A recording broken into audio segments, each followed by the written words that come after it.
Look closely. There are fortunes so large that a modest 4% return pays $3 million a day. That money has to go somewhere. It buys the very things we all need: homes, land, stocks, safety. Prices rise, doors close. The future steps back for millions. Half of the world's wealth now rests with the top 1%. The bottom half together own only a few.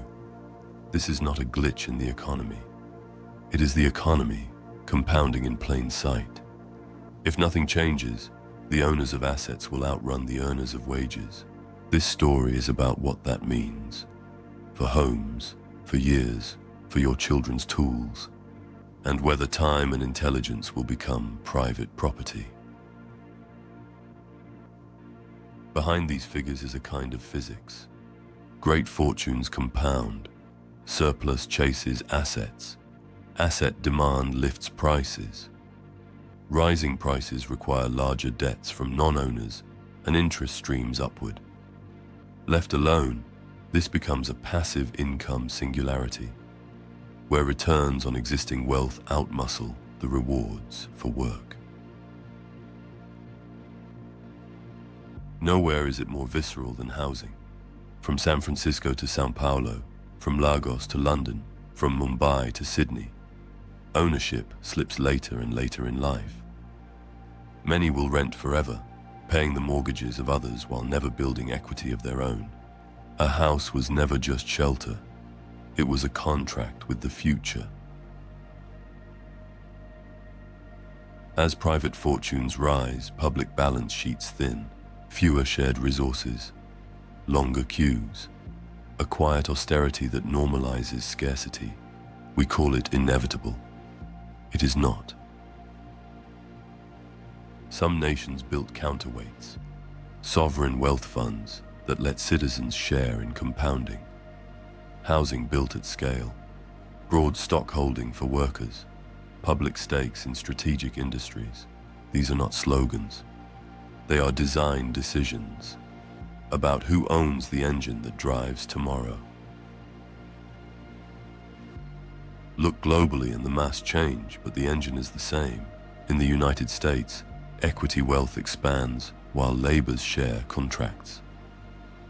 In China and India, new billionaires rise faster than broad security forms. In parts of Africa and Latin America, natural abundance compounds in private hands. In the Gulf, sovereign wealth grows vast, yet distribution remains uneven. Economists have a phrase for the destination of such trajectories: Brazilianization, a small elite above a vast working majority.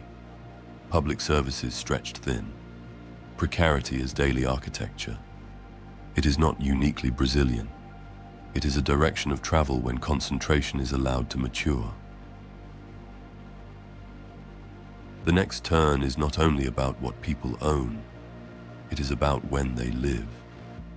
Inequality is not just about money, it is about time. The wealthy already live longer, safer, easier lives. As new medicine arrives, they will be first in line. The same split is forming in intelligence.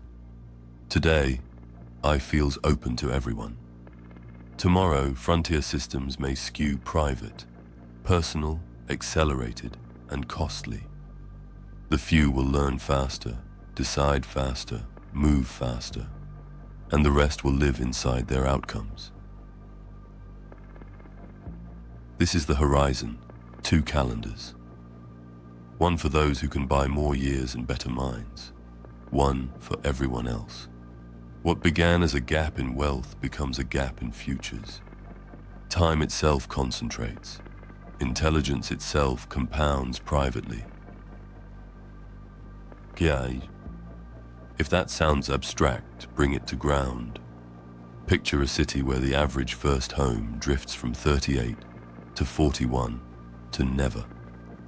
A hospital where outcomes depend more on postcode than on medicine. A classroom where the most capable assistant is privately owned and privately withheld. This is not destiny, it is design. And design is the opposite of drift. If the mechanism compounds upward by default, introduce counter-compounding, modest taxes on extreme inheritances, so tomorrow is not pre-sold. Close channels that let income from assets be taxed, less than income from work. Widen employee ownership and citizen index funds so more of us own the compounding. Industrialize abundant housing, so scarcity loses its power to bully. Let the state earn while it serves. None of this is radical. It is choosing to let more people own the future they are asked to build. It is deciding to measure not only growth, but who that growth belongs to. It is financing resilience, so the next storm is not also a foreclosure. We can keep perfecting a world where wealth accelerates away from work, or we can share the engine that compounds it. Do we allow time and intelligence to become private property, or do we make them a commons for the century ahead? Choose clearly. Share time and intelligence so the future belongs to all of us, or keep them private and the future belongs to a few. Either we share longer lives, or the rich keep tomorrow.